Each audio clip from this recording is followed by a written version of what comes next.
अस्सी साहब खुद ही लगे हैं ये? खुद ही लगे हैं जनाब, क्या करें। कोई मदद नहीं? अभी तक तो कोई नहीं दिख रहा है, शायद अभी आ रहे हैं। टीमें। अब बारिश थोड़ी बंद हुई है, मगर देखो कि सोचने वाली बात है कि जब इनका सब कुछ चला गया, सुबह से अभी तक कोई नहीं। अब डिपार्टमेंट आया है, बोल रहे हैं कि हमारी जेसीबी आ रही है, मगर इससे पहले कोई जेसीबी आई नहीं? आज सुबह से नहीं। आज कितने दिन हो गए इस हादसे को? देखो ये 26 को शायद हुआ था, आज 31 तारीख। 5 दिन में हमारे पास अभी अगर आउटपुट देखें तो कुछ नहीं निकली। कुछ नहीं निकला, खाली रोड से कुछ मलबा जो है वो साइड किया गया है, मगर घरों के अंदर इतना मलबा है कि अगर रोड से भी ये साइड किया जाएगा, घरों के अंदर का जब मलबा वापस आएगा फिर ये उसी लेवल में। मेन प्रॉब्लम ये है कि लोगों के घरों के अंदर 2-2 मंजिल मलबा है, लोगों के घरों से मलबा नहीं निकला। और जो लेबर है यहाँ की, लोकल लेबर, जो गुजर लेबर या बाकी चीज़ें हैं, कोई 40,000 मांग रहा है, कोई 60,000 मांग रहा है। अब जिस गरीब इंसान के पास 60-70 हज़ार रुपया नहीं है तो वो कैसे अपना घर साफ करेगा। और कुछ घर मैंने इससे आगे वाले पॉइंट में आप चले जाओगे, दरवाजे तक भाई साहब मलबा है और पानी भरा हुआ है। अभी जस्ट हम एक घर के आगे से पानी निकाल के आए। तो भाई यही है ना, तो ग्राउंड लेवल पे जब तक काम नहीं होगा तब तक होना भी सारा हमें लोगों की जरूरत है। लोग हमारे साथ लगेंगे तो हम गुज्जर नगर को क्लियर कर सकते हैं। और जिस हिसाब से ये काम चल रहा है उस हिसाब से इसको शायद मुझे लगता है कि कम से कम 3 महीने लग जाएंगे गुज्जर नगर को साफ होने के लिए। खाना तो हमें टाइम पता लगा कि खाना टाइम पे है, चल ही नहीं सकता। मैन पावर की कमी है। हमें मैन पावर, हम कल से लोगों से अपील कर रहे हैं कि ग्राउंड पे आओ, ग्राउंड लेवल देखो। अगर आपको लगता है कि हमें नीड है तो आप हमारा साथ दो, अगर आपको लगता है हमें नीड नहीं है आप हमारा साथ मत दो, ठीक है। पहले ग्राउंड पे आके ग्राउंड की हकीकत तो देखो कि ग्राउंड पे चल क्या रहा है और ग्राउंड की क्या सिचुएशन है। इस दुकान के अंदर अभी भी गारा भरा हुआ है, इससे आगे वाली बेल्ट में तो काम हुआ ही नहीं है कुछ, आप चेक करो।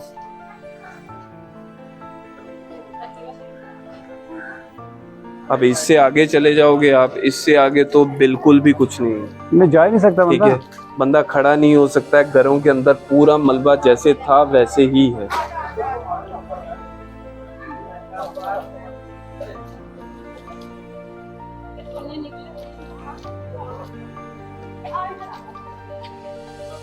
आई रहो साहब, जाना पॉसिबिलिटी है, बड़ी बुरी हालत हो डॉक्टर साहब, बस ना बड़ी गंदगी है।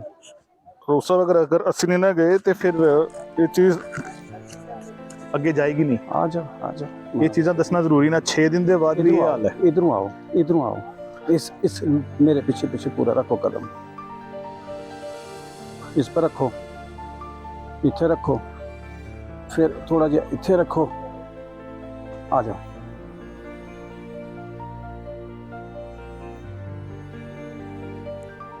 रऊफ साहब ने 12 बार इसरार किया कि आगे ना जाया जाए, लेकिन मेरी जिद और पुरजोर गुजारिश के बाद उन्होंने मुझे आगे ले जाने की इजाज़त दे दी, क्योंकि मेरा कीचड़ में भीगना कोई अहम बात नहीं थी। जब मैंने अपने वतन के लोगों को इस नाकाम हालत में देखा तो दिल गमगीन हो गया।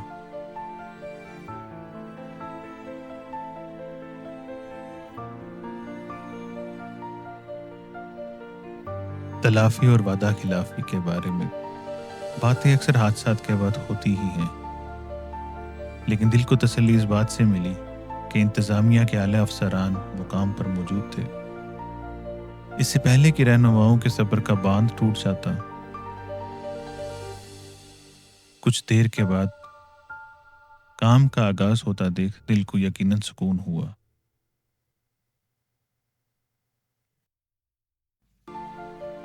कुछ कदम आगे बढ़ने के बाद वो इमारतें देखी जो उस मंजर को बयां कर रही हैं कि हादसे की शिद्दत कैसी थी। हर दीवार पर लिखा है दर्द का अफसाना जो दिल से दिल तक छूता है। ये खामोश खंडर अब भी पुकारते हैं ख्वाबों के टूटे टुकड़ों की सदा। जहां हंसी थी आज वहां बस आंसुओं का सैलाब है और मायूसी का धुआं बिखरा है। आइए आप आइए। ये देखो, यहाँ तो कुछ भी नहीं रहा हमें। ये देखो हाल खुद देखो, ये देखो। तौबा इस्तगफार, तौबा। अंदर कैसे जाना अब इसमें? कहाँ जाना है? अभी गारा है, बस नहीं खुलता है, चिकड़ा अभी खुल नहीं रहा है। गेट नहीं खुल रहा है ना, कुछ भी नहीं है इधर। जब है नहीं कुछ भी तो कुछ नहीं रहा।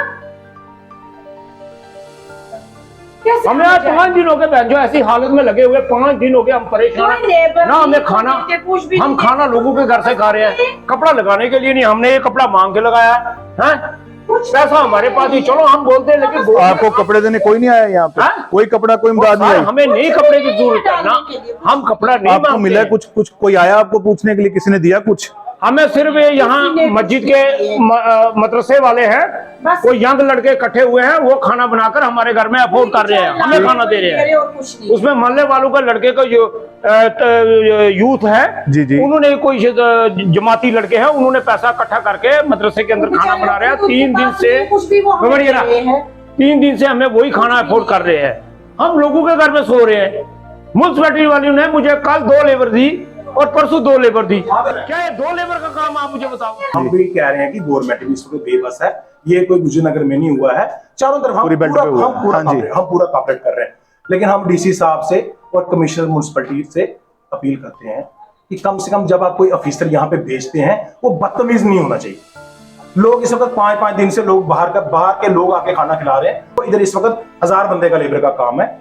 इस वक्त आप बोलोगे कि 20 बंदों से गुजरनगर में मलबा निकलेगा, वो पॉसिबल नहीं है।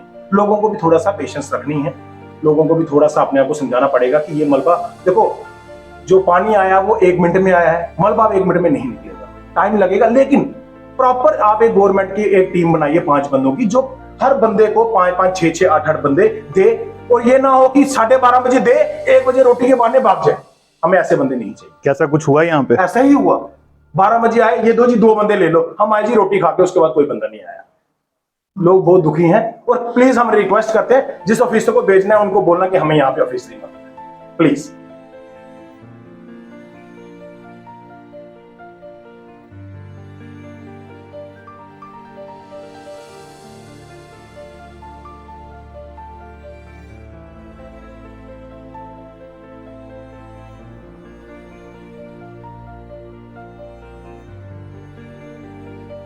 बहुत दुश्वार था उस राह पर आगे बढ़ना, जहां हर तरफ बिखरा था सामान, टूटे आशियानों का मलबा।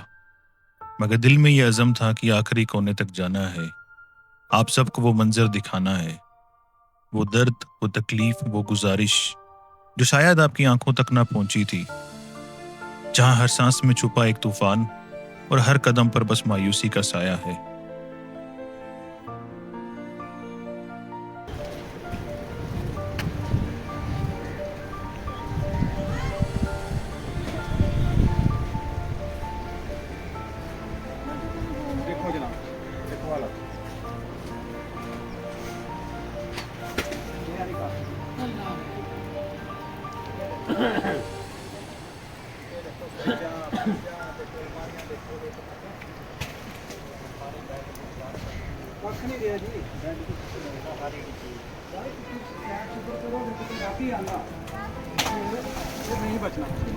जानी नुकसान हो जाना है।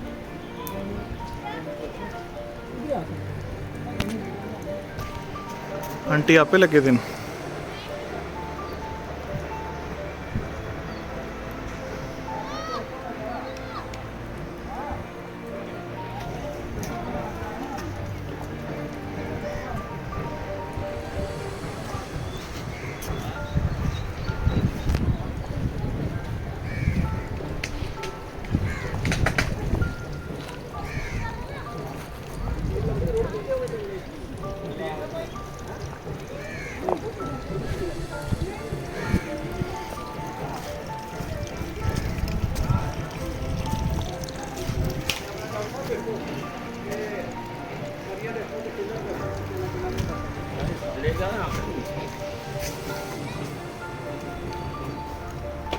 कैसा लग गया?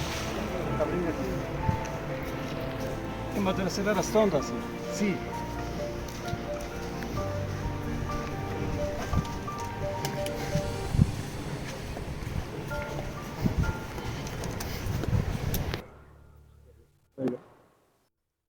इसलिए असी साढ़े पर आफत आई रही है। साहब ये रास्ता किधर का है? ये मदरसा जी, जो गुजरनगर का मदरसा जिसके ऊपर हम इस टाइम चल रहे हैं, ये रास्ता बह गया है। यहाँ कभी समझो ये मदरसे की वाल है, ये नीचे कॉलोनी है, ये घर थे। यहाँ बहुत अच्छा रास्ता था। इसके आगे हाँ टाइलें दे के, इसके आगे ये मिट्टी थी, यहाँ वो मतलब एक तवी का हिस्सा था बड़ा अच्छा, इधर नाला था और जिसमें ड्रेनेज यहाँ डिजाइन होके बना हुआ। बिल्कुल बिल्कुल। आप आगे हम चल रहे हैं, ये यहाँ पर एक महला है, यहाँ पर एक बस्ती है। तो मुझे तो कोई नज़र नहीं आ रहा अभी बस्ती का कोई स्ट्रक्चर। क्या बस्ती का नाम क्या है?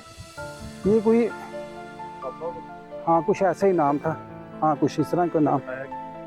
हाँ तो ये इतने बड़े दरख्त पेड़ यहाँ पे टूट के आए हैं, पानी के साथ आए हैं। आप तो देखिए पानी का बहाव बहुत ज़्यादा था। ये ऑटो था यहाँ पे, इसकी हालत देखिए।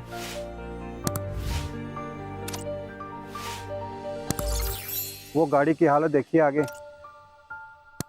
मौका ही नहीं मिला।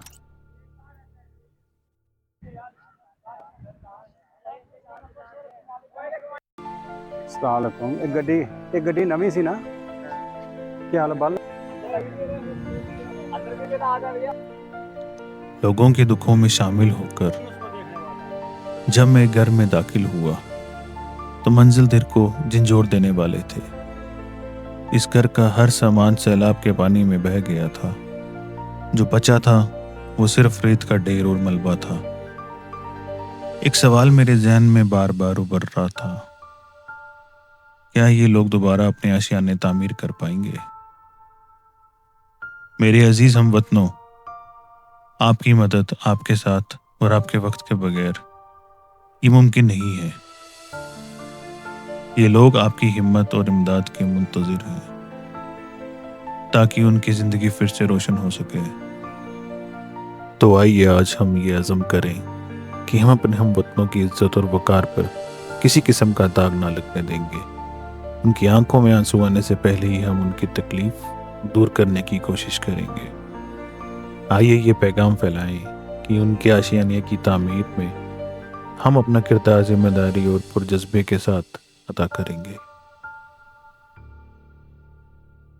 मैं अपना सलाम पेश करता हूँ एडमिनिस्ट्रेशन के तमाम अफसर और एहलकारों को, जिन्होंने मुहाफिज बनकर हमारी हिफाजत के लिए दिन रात एक किया। कभी अपना घर या अपनी ज़रूरत नहीं देखी, न बारिश ने न सैलाब ने उनका हौसला तोड़ा, बल्कि अपनी जान पर खेल कर हम सब के लिए अमन और तहफ़्फ़ुज़ की फ़िज़ा बनाए रखी। मैं मीडिया के उस कल्ब से वफादार दोस्तों का भी शुक्रिया अदा करता हूँ जो हर मौके पर अपनी खिदमत से हम सबका हौसला बढ़ाते रहे, और उन तमाम हमवतनों का भी जो मजहबी दीवारों और पाबंदियों को तोड़कर सिर्फ इंसानियत की खिदमत में अपना फ़र्ज अदा करते रहे। अगर मेरे अल्फाज में कोई कमी रह गई हो या मैं अपना जज्बा पूरी तरह बयान न कर पाया हूँ तो आप सबसे माफ़ी तलब करता हूँ।